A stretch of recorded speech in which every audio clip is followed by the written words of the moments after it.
2016 में जियो को लॉन्च करने के लिए पूरे टेलीकॉम इंडस्ट्री को डिसरप्ट कर दिया। फिर रिटेल सेगमेंट को कैप्चर करने के लिए सारे बिग बाजार स्टोर्स को कन्वर्ट कर लिया। फिर ओटीटी में मोनोपोली बनाने के लिए जियो सिनेमा पर आईपीएल को फ्री कर दिया। और अब रिलायंस घुस चुकी है कोला इंडस्ट्री में, जिसके लिए उन्होंने एक रेट्रो ब्रांड कैंपा कोला को एक्वायर किया है 22 करोड़ रुपए में। इस बार भी रिलायंस ने प्लान किया है कोला इंडस्ट्री को डिसरप्ट करने का, लेकिन ये इतना आसान नहीं होने वाला है, क्योंकि इस बार रिलायंस के सामने है दो multinational American giants Pepsi and Coca Cola, जिनके साइज के बारे में मैं सिर्फ इतना ही बोलूंगा कि इनके प्रोडक्ट्स पूरे इंडिया में 30 मिलियन स्टोर से ज्यादा में अवेलेबल है। और इनके डुओपोली को टच भी करना नियर टू इम्पॉसिबल है, क्योंकि इन द पास्ट इन्होंने अपने बहुत से कॉम्पिटिटर्स को या तो खत्म कर दिया या फिर उन्हें एक्वायर कर लिया। तो सवाल ये उठता है कि क्या रिलायंस इस बार कोका कोला और पेप्सी को डिफीट करके कोला इंडस्ट्री में अपनी जगह बना पाएगी, या फिर वो इस बार फेल हो जाएंगे। इस वीडियो के स्टडी मटेरियल्स के लिंक्स मैंने डिस्क्रिप्शन में दे दिए हैं, आप डिटेल में पढ़ सकते हैं।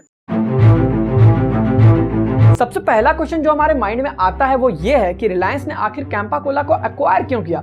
एक न्यू ब्रांड भी तो लॉन्च कर सकते थे। इसका जवाब है नॉस्टैल्जिया। मैं समझाता हूँ। देखिए, जब आप एक ब्रांड को लॉन्च करते हैं तो आपको ब्रांड अवेयरनेस फैलानी होती है, जो आप करते हैं एडवर्टीजमेंट से, जिसमें बहुत इन्वेस्टमेंट भी लगता है और बहुत टाइम भी। और ये श्योर भी नहीं होता है कि आपकी ब्रांड पॉपुलर हो पाएगी कि नहीं। फॉर एग्जाम्पल, क्या आपने कभी यह कोल्ड ड्रिंक का नाम सुना है? हो सकता है नहीं सुना होगा, लेकिन मैं बता दूं कि इस कोला ब्रांड को रिलायंस ने ही लॉन्च किया था, जो आज भी इनके कुछ स्टोर्स में मिल सकती है। बट बेसिकली ये फेल हो गई। लेकिन जब रिलायंस ने कैंपा कोला को एक्वायर किया तो इसकी न्यूज पूरे इंडिया में आग की तरह फैल गई और रिलायंस ने फ्री में एडवर्टीजमेंट और ब्रांड अवेयरनेस करवा लिया। मतलब 22 करोड़ की ब्रांड के साथ 1000 करोड़ की मार्केटिंग। लेकिन ऐसा इसलिए हुआ क्योंकि कैंपा कोला 1970s में इंडियन कोला मार्केट की किंग थी, और जिसने भी उस टाइम पर कैंपा कोला को एक्सपीरियंस किया था वो इस ब्रांड से कनेक्टेड थे, और जिसके कारण इस ब्रांड की रिकॉल वैल्यू बहुत ज्यादा थी। अब मैं आपको हिस्ट्री बता के बोर नहीं करूंगा, लेकिन कुछ इंटरेस्टिंग चीजें बताता हूँ। इंडिया में पहली कोला कंपनी कैंपा कोला नहीं थी, बल्कि वो थी कोका कोला, जिसे इंडिया में प्योर ड्रिंक्स ग्रुप ने 1950s में लॉन्च किया था, और कुछ ही समय में कोक के अफोर्डेबल प्राइसेस और यूनिक टेस्ट के कारण पूरे इंडिया में पॉपुलर हो गई। लेकिन उस टाइम पर इंडिया में सोशलिज्म की बाढ़ आई हुई थी, गरीबी हटाओ नारे चल रहे थे और इंडियन कंपनीज को सपोर्ट किया जा रहा था। और इसके लिए इंदिरा गांधी गवर्नमेंट ने फेरा एक्ट पास किया, जिसमें यह लिखा था कि कोई भी फॉरेन एंटिटी जो इंडिया में ऑपरेट कर रही है वो उस कंपनी में 40% से ज्यादा स्टेक्स नहीं रख सकती है। और कोक ने ये बात मान ली, क्योंकि वो हमेशा से ऐसा करते आए थे। देखिए, अगर आप कोका कोला के बिजनेस मॉडल को देखेंगे तो आपको ये समझ आएगा कि कोका कोला रीफ्रेंचाइजिंग मॉडल यूज करती है। मतलब ये कि अगर कोक को किसी कंट्री में एंटर करना है तो वो पहले वहाँ के बॉटलिंग कंपनीज से कॉन्ट्रैक्ट करेगी, उनके कंपनीज में मेजोरिटी स्टेक्स खरीद लेगी, और अब वो कंपनी सिर्फ कोका कोला के लिए ही काम करेंगे। लेकिन जब कोक को ये लगेगा कि वो उस कंट्री में एस्टैब्लिश हो चुके हैं तो वो उन बॉटलर्स को इंडिपेंडेंट कर देंगे और उनके स्टेक्स को बेच देंगे, लेकिन इस कॉन्ट्रैक्ट के साथ कि वो हमेशा कोक के लिए ही काम करेंगे। इसलिए कोक को कोई प्रॉब्लम नहीं थी अपने स्टेक्स को सेल करने में, क्योंकि इवेंचुअली वो ऐसा करते ही। लेकिन प्रॉब्लम तब आ गई जब इंडियन गवर्नमेंट चेंज हो गई और मोरारजी देसाई गवर्नमेंट ने कहा कि कोक को अपने सीक्रेट रेसिपीज को शेयर करना होगा, नहीं तो वो इंडिया छोड़ सकते हैं। और इस चीज को कोक कभी एक्सेप्ट नहीं करती। एज ए रिजल्ट उन्होंने इंडिया से एग्जिट कर लिया। अब इंटरेस्टिंगली जो कंपनी कोका कोला चला रही थी वही कंपनी कैंपा कोला लॉन्च करती है और वो सक्सेसफुल हो जाते हैं। अगले 15 साल तक सब कुछ सही चलता है, लेकिन जब कोक 1993 में वापस से इंडिया में आती है तो उनके पास एक बहुत बड़ी पावर होती है, पैसे की पावर। और इस पावर को यूज करके कोक कुछ स्ट्रेटजीज को बिल्ड करती है, जिससे वो इंडिया में वापस से किंग बन जाते हैं। अब ये जो स्ट्रेटजीज है एग्जैक्टली इन्हें ही रिलायंस को भी यूज करना होगा अगर वो मार्केट को कैप्चर करना चाहते हैं, जिसमें सबसे पहली है एग्रेसिव डिस्ट्रीब्यूशन।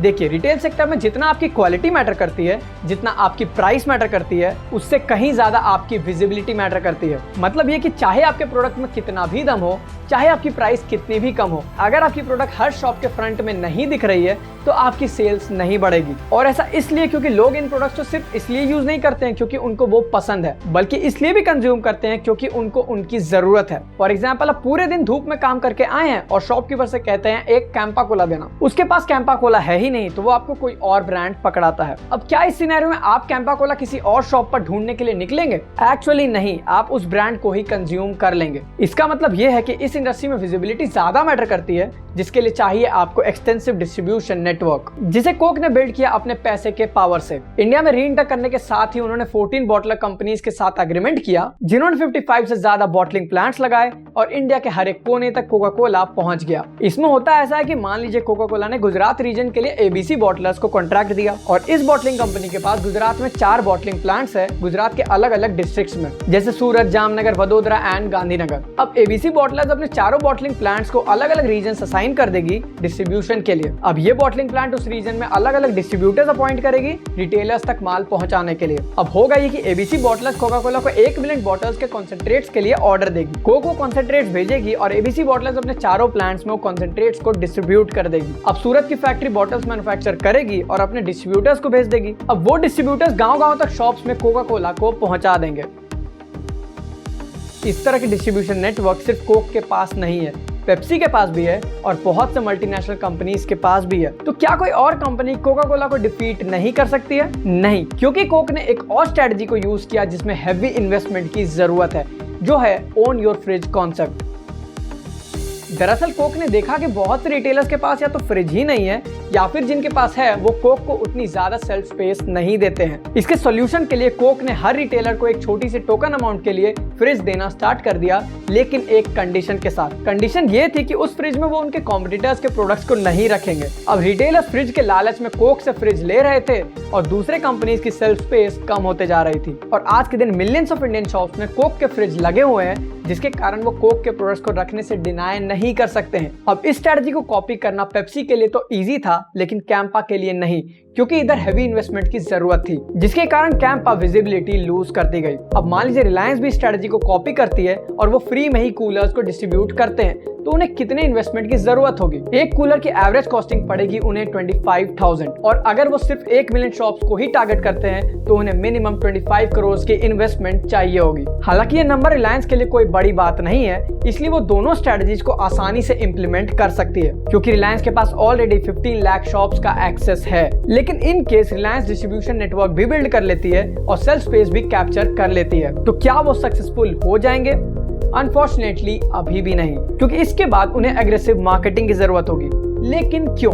मान लीजिए एक शॉप है जहां 3 ब्रांड्स के कोला ड्रिंक्स मिल रहे हैं और सभी की टेस्ट सेम है और प्राइस भी सेम है, तो आप कौन सी ब्रांड चूज करोगे? ऑब्वियसली वो ब्रांड जो ज्यादा पॉपुलर हो, जिसकी रिकॉल वैल्यू ज्यादा हो, और ब्रांड पॉपुलर होगी मार्केटिंग के कारण। और ये बहुत बड़ा रीजन था कैंपा कोला के फेल होने के पीछे, क्योंकि उस टाइम पर कोक ने बहुत हैवी इन्वेस्टमेंट किया था मार्केटिंग पर, जिससे कैंपा कोला कॉम्पीट नहीं कर पाई। उन्होंने बहुत से बॉलीवुड स्टार्स को ऑनबोर्ड किया, बड़े बड़े होर्डिंग्स लगाए और धीरे धीरे ये स्लोगन हर किसी के होठों पे थी, मतलब कोका कोला।